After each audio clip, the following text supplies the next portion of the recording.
എല്ലാവർക്കും പുതിയൊരു വീഡിയോയിലോട്ട് സ്വാഗതം. നമ്മൾ പഠിച്ചുകൊണ്ടിരുന്നത് 6ാം ക്ലാസ്സിലെ തേർഡ് ചാപ്റ്റർ ആയിരുന്നു. ഇന്ന് നമുക്കതിലെ പേജ് നമ്പർ 64ലെ ഫിഗർ ഇറ്റ് ഔട്ട് ക്വസ്റ്റ്യനിലെ സെക്കൻഡ് ക്വസ്റ്റ്യൻ നോക്കാം.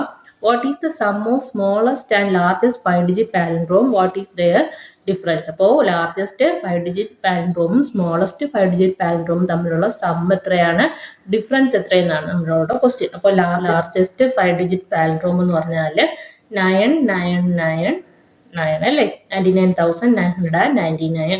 ദെൻ സ്മോളസ്റ്റ് 5 ഡിജിറ്റ് പാലൻഡ്രോം എന്ന് പറയുന്നത് 1000. ഈ രണ്ട് നമ്പേഴ്സും തമ്മിൽ ആഡ് ചെയ്യുമ്പോൾ നമുക്ക് എന്ത് ആൻസർ വരും? സം ഈസ് ഈക്വൽ ടു 1,10,000 എന്ന് കിട്ടും. 1,10,000. ഓക്കെ.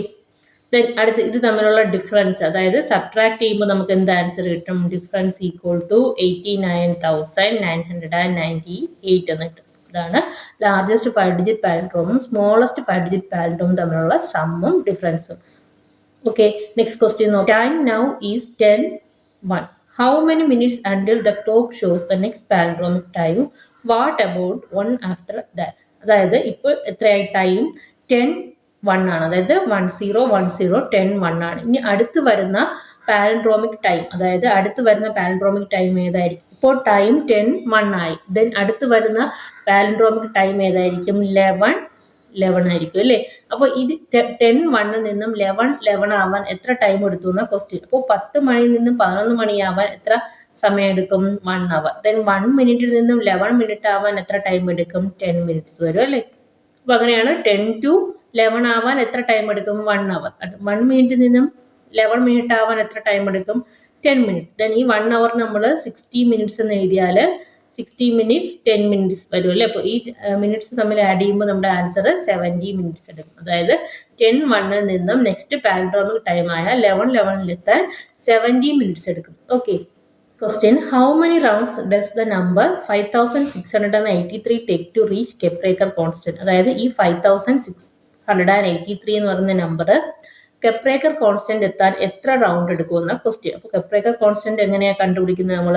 അപ്പോൾ ഈ ഡിജിറ്റ്സ് യൂസ് ചെയ്ത് എഴുതാൻ പറ്റുന്ന ലാർജസ്റ്റ് നമ്പർ എഴുതുക, സ്മോളസ്റ്റ് നമ്പർ എഴുതുക, ദെൻ അത് തമ്മിലുള്ള ഡിഫറൻസ് എടുക്കുക. നമ്മൾ കെപ്രേക്കർ കോൺസ്റ്റന്റ് എത്തുന്നത് വരെ കണ്ടിന്യൂ ചെയ്യുക. നമ്മുടെ കെപ്രേക്കർ കോൺസ്റ്റന്റ് എത്രയാണ്? 6,174 ഈസ് കെപ്രേക്കർ കോൺസ്റ്റന്റ് അല്ലേ. അപ്പോൾ നമുക്ക് ആ ക്വസ്റ്റ്യൻ ഒന്ന് ചെയ്ത് നോക്കാം. അപ്പോൾ നമ്മുടെ നമ്പർ 5,683. അപ്പോൾ ഇതിലെ ഡിജിറ്റ്സ് യൂസ് ചെയ്ത് എഴുതാൻ പറ്റുന്ന ലാർജസ്റ്റ് നമ്പർ എഴുതുക. ലാർജസ്റ്റ് നമ്പർ ഏതാണ്? 8,653. ദെൻ ഇത് യൂസ് ചെയ്ത് എഴുതാൻ പറ്റുന്ന സ്മോളസ്റ്റ് നമ്പർ ഏതാണ്? 3,568. ദെൻ ഇത് തമ്മിലുള്ള ഡിഫറൻസ് കണ്ടുപിടിക്കണം അല്ലേ. ഡിഫറൻസ് കണ്ടുപിടിച്ച് നമ്മൾ ഇതിന് എന്ത് കൊടുക്കും? ആദ്യത്തെ നമ്പറിന് എ എന്ന് കൊടുക്കുക, രണ്ടാമത്തെ നമ്പറിന് ബി എന്ന് കൊടുക്കുക, ദെൻ ഡിഫറൻസ് സി എന്ന് കൊടുക്കുക. അപ്പോൾ നമുക്ക് അങ്ങനെ എഴുതിയില്ലെങ്കിലും കുഴപ്പമില്ല. നമുക്കിവിടെ ഡിഫറൻസ് ചെയ്യുമ്പോൾ നമുക്ക് എന്ത് കിട്ടും? ഇവിടെ 5,805 എന്ന് കിട്ടും അല്ലേ. ഓക്കെ. ദെൻ വീണ്ടും ഈ 5,085 യൂസ് ചെയ്ത് എഴുതാൻ പറ്റുന്ന ലാർജസ്റ്റ് നമ്പറും സ്മോളസ്റ്റ് നമ്പറും.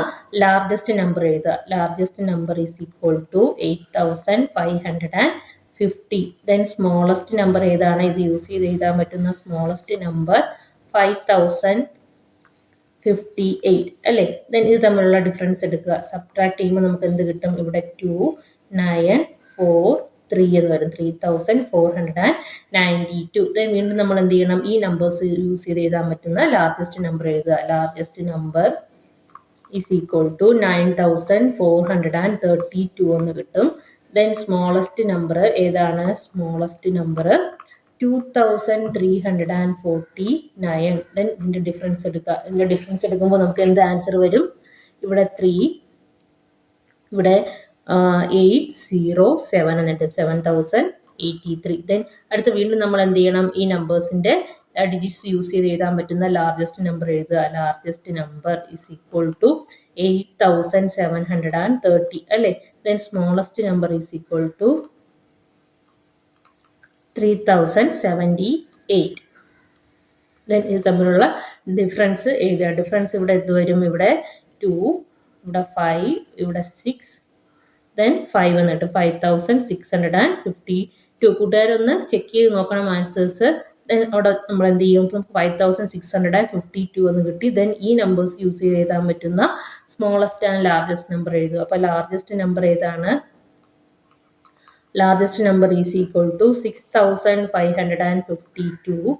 Then smallest number ഏതാണ്? smallest number 2556 എന്ന് കിട്ടും അല്ലേ. then നമ്മൾ വീണ്ടും എന്ത് ചെയ്യണം? ഇത് തമ്മിലുള്ള ഡിഫറൻസ് കണ്ടുപിടിക്കണം. ഡിഫറൻസ് കണ്ടുപിടിക്കുമ്പോൾ ഇവിടെ എന്ത് വരും? 6993 എന്ന് വരും. 3996 എന്ന് വരും. then അടുത്ത് വീണ്ടും നമ്മൾ ഈ ഡിജിറ്റ് യൂസ് ചെയ്ത് എഴുതാൻ പറ്റുന്ന ലാർജസ്റ്റ് നമ്പർ എഴുതുക. ലാർജസ്റ്റ് നമ്പർ ഏതാണ്? 9963. then smallest number ഏതാണ്? smallest number is 3699. then subtract ചെയ്യുക. മൈനസ് സബ്ട്രാക്ട് ചെയ്യുക. then ഇവിടെ 4 ഇവിടെ 6 വരും. then ഇവിടെ 2 ഇവിടെ 6. then അപ്പോൾ ഇവിടെ ഒരു ആൻസർ കിട്ടി. വീണ്ടും നമ്മൾ എന്ത് ചെയ്യണം? ഈ ഡിജിറ്റ്സ് യൂസ് ചെയ്ത് എഴുതാൻ പറ്റുന്ന ലാർജസ്റ്റ് ആൻഡ് സ്മോളസ്റ്റ് നമ്പർ എഴുതുക. ലാർജസ്റ്റ് നമ്പർ എന്ത് കിട്ടും? 6642. then സ്മോളസ്റ്റ് നമ്പർ ഏതാ? സ്മോളസ്റ്റ് നമ്പർ 2466 എന്ന് കിട്ടും. then സബ്ട്രാക്ട് ചെയ്യുമ്പോൾ ആൻസർ എന്ത് വരും? ഇവിടെ മൈനസ് കൊടുക്കുക. 6 ഇവിടെ 6 ഇവിടെ 7 ഇവിടെ 1 4 എന്ന് ആൻസർ വരും. ഓക്കെ, അപ്പോൾ നമുക്ക് ഇതിലെ കെപ്രേക്കർ കോൺസ്റ്റന്റ് എന്താണ്?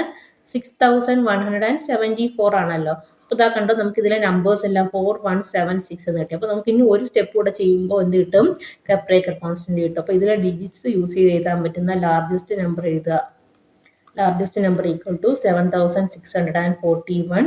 then smallest number equal to എന്ത് വരും? 1467 എന്ന് കിട്ടും. ഓക്കെ, then നമുക്ക് സബ്ട്രാക്ട് ചെയ്യുമ്പോൾ ഇവിടെ ആൻസർ എന്ത് വരും? 4716 എന്ന് കിട്ടും. ഓക്കെ, അപ്പോൾ നമ്മൾ ഇവിടെ കെപ്രേക്കർ കോൺസ്റ്റന്റിൽ എത്തിക്കഴിഞ്ഞു. 6174 കിട്ടി. അപ്പോൾ നമ്മൾ എത്ര റൗണ്ട് ചെയ്തപ്പോഴാണ് ഇവിടെ ആൻസർ കിട്ടിയത്? നമ്മളിവിടെ ഫസ്റ്റ് ടൈം ഇവിടെ ചെയ്തു 1 2 then ഇവിടെ 3 then 4 5 ഇവിടെ 6 ഇത് 7 then this one is 8 അല്ലേ. അപ്പോൾ 8 റൗണ്ട് ചെയ്തപ്പോഴാണ് നമുക്ക് 5683 6174 എന്ന കെപ്രേക്കർ കോൺസ്റ്റന്റിൽ എത്തിയത്. ഓക്കെ അല്ലേ. അപ്പോൾ ഇന്നത്തെ ക്ലാസ് കൂട്ടുകാർക്ക് മനസ്സിലായെന്ന് കരുതുന്നു. എല്ലാ കൂട്ടുകാരും ചാനൽ ലൈക്ക് ചെയ്യുക, സബ്സ്ക്രൈബ് ചെയ്ത് സപ്പോർട്ട് ചെയ്യുക. അപ്പോൾ ബാക്കി ക്ലാസ്സസുമായി നമുക്ക് മറ്റൊരു വീഡിയോ കാണാം. അതുവരെ താങ്ക് യു.